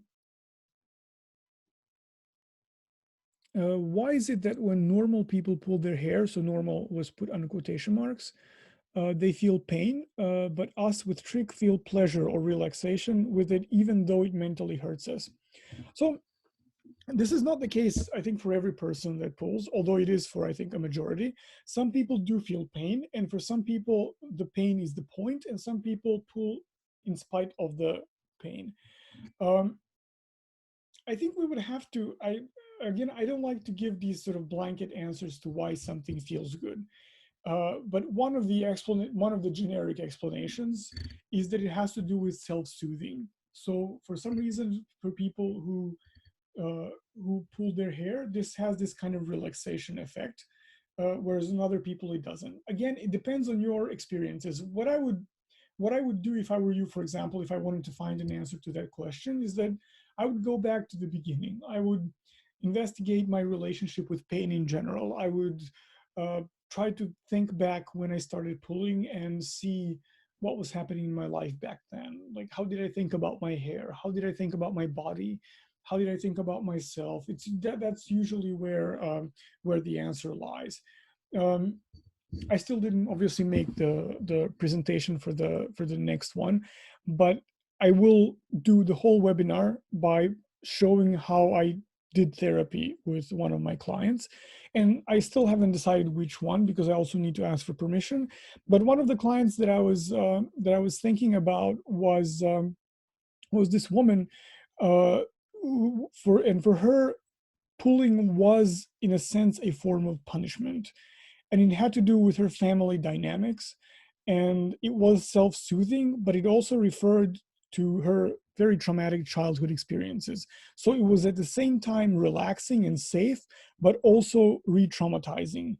It seems kind of paradoxical, right? That something that's a trauma and something that's a bad experience, but that we go back to that. But that also happens. So you can get pleasure for something that is also painful at the same time. How often do adolescent onset people completely recover and stop having urges? Have you seen this happen? Yes, I have, but I really don't have any numbers that I can give you. And I was trying to find numbers for this, and the 10th edition of Kaplan and Sadok's Synopsis of Psychiatry doesn't offer this, and I wasn't able to find any studies that deal with this. Um, can you repeat the name of the book? I'm not sure if you're referring to the book about meditation or the psychiatry textbook is really just the most, I think it's the most famous psychiatry textbook that exists. I really like it. So that's the one I reference. Um, it's written by Benjamin Sadek and Virginia Sadek. It's called The Synopsis of Psychiatry, but the meditation book that I mentioned is Full Hazard Living by John Kabat-Zinn. It's quite a chunky book. It has like 800 pages or something. He has a smaller book. It's called Wherever You Go, There You Are. It's easier to read, um, a little more poetic, um, but it's also quite good. Why is there more girls than men with trich? I think I sort of addressed this by the end. For me, I think it has to do with it has to do with, I think, gender roles. Because, for example, if you think about, uh, let me explain why I think and compare two cases that I've had. So obviously, most of my clients are female. That just sort of reflects the stats.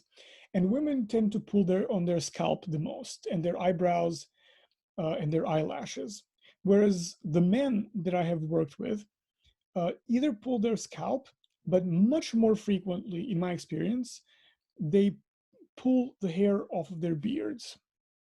And a beard is, for some men, a symbol of their masculinity. I know that we're just veering off very far from science here, but I think this is something really worth thinking about.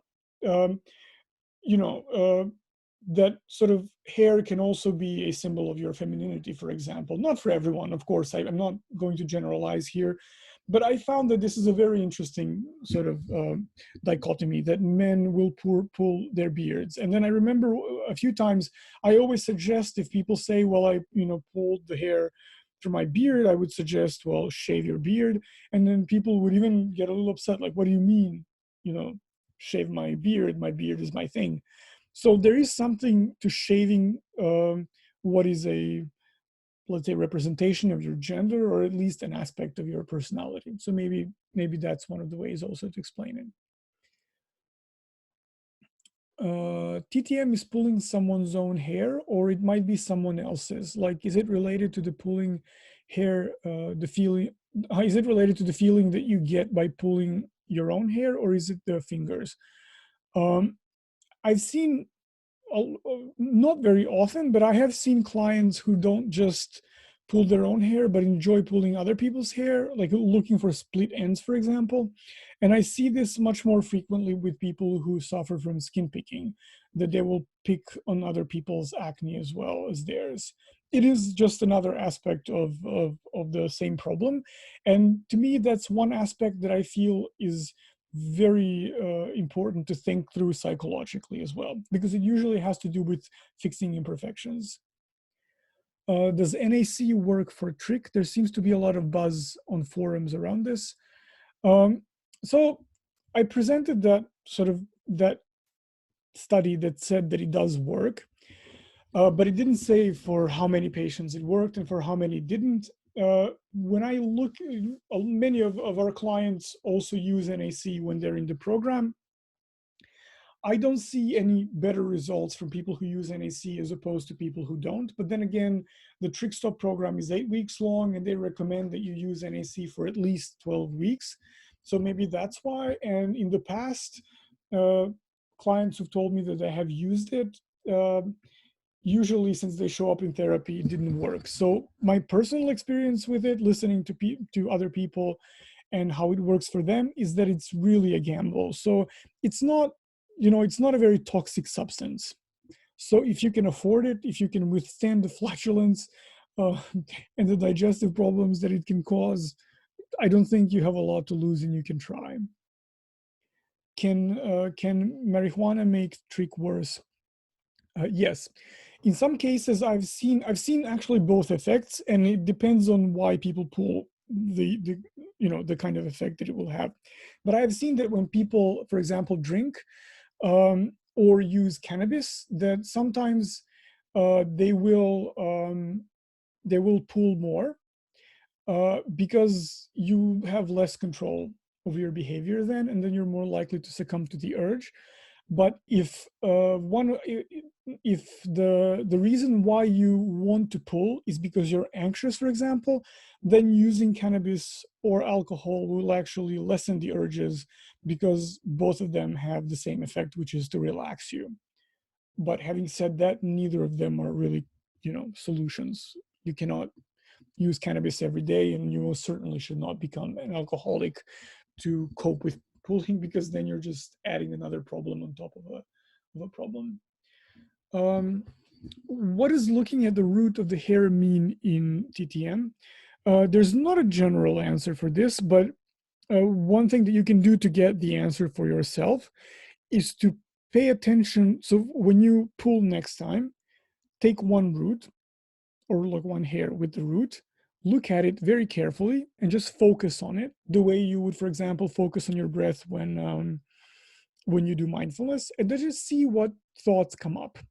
That's one way that you can figure out what it means. You can write those thoughts down, and then after a while, just see what themes repeat themselves. That's one way to deal with them and figure out why. I'm sorry, what you hear are thunders, because apparently now there's a thunderstorm. Can we do genetic testing for the grooming thing that you mentioned? No, I don't think tests are available for this. Um, my brother struggles with skin picking. My mom has bipolar. Are these connected?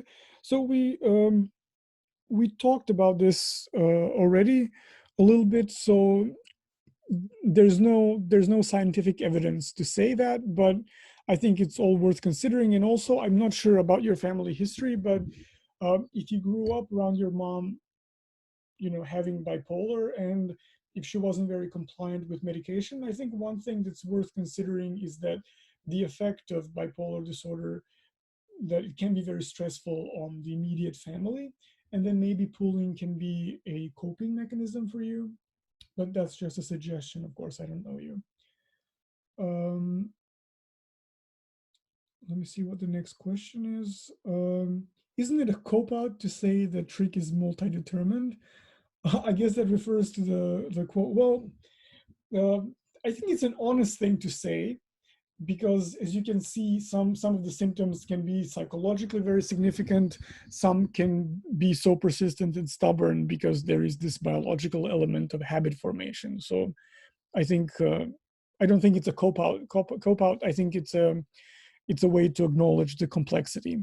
I think that the trouble is that sometimes we expect to find these very simple solutions, and I think it's become a trend in psychology as well, to have these life hacks, these quick tips. The truth is, when you're looking to create a lasting and sustainable change, there are no life hacks.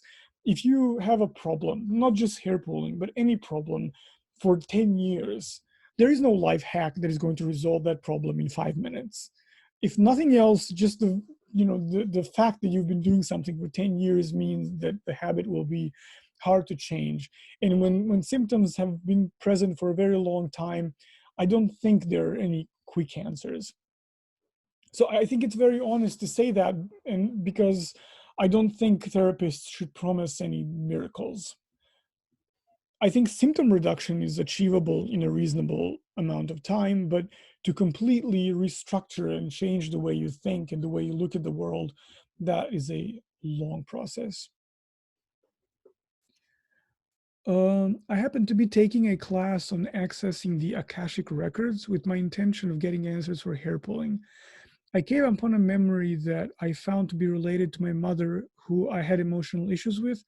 I have to say this process has been very complex. So I really don't know what Akashic records are, but like I mentioned in the beginning, when I had that quote that someone else just referenced, uh, relationships with primary objects, so with your mom or with your dad or whoever your guardian may have been, are usually quite important. And yes, I'm sure that it is a very complex thing. And if pulling is related to that for you, then maybe the psychological paradigm is more important to look at and to explore. Um, okay, so this is people chatting. in a complicated family dynamic, why does TTM flare up? So I will talk about this really in details next time, but sometimes what I've learned from family therapists, sometimes a symptom is not just something that is for self-soothing or self-harm or however else we explain. Uh, Sometimes symptoms are a way of communication. So when you have a complicated family and when you have, for example, family fights or other kinds of disagreements, and then you start pulling, that can also be a way for you to express how you feel or a way to communicate to other family members something that's extremely hard and painful to put into words. That's one way to look at that. Can menopause make hair pulling worse? I was actually trying to find research on something similar because in the psychiatry textbook that I mentioned, one of the things that they did mention is that but they didn't go into any details. So I was looking for answers. In some cases, flare-ups of pooling can coincide with menstrual cycles. So it definitely has hormones can sort of affect these flare-ups. I don't think they cause them, but I'm absolutely sure that that hormonal changes and menopause is of course one huge transition that is also, hormonal. I'm sure that it can cause changes. Yes. Um, so I see that there are some other questions coming out. Um, let me see if we can answer one or two and then sort of slowly wrap up because we're approaching 2-hour territory at this point. I'm very grateful for all the questions, and I have skipped some messages that say thank you or stuff like that because I feel very awkward reading messages basically thanking myself, but I'm very happy if it was useful, and don't think I'm not being grateful for not reading them. It's just that it feels a little silly to be thanking myself. Um, in your experience, what do you do about underlying conditions? I see myself in cluster 2. Oh, you mean the combination with depression. So if in that case, I would say that you should work on both. Um, However, it's important to see what came first in terms of sometimes we have depressive episodes in our lives, so that's not unusual. In that case, your depression can be completely separate from hair pulling. But if these are the things that repeat themselves together and come together more than once or for a long period of time, in that case, then we're talking about the cluster. You can address them in different ways. So we have very efficient antidepressants. So you can work, for example, on pooling in psychotherapy, and you can address depression with medication, or you can work on both in psychotherapy.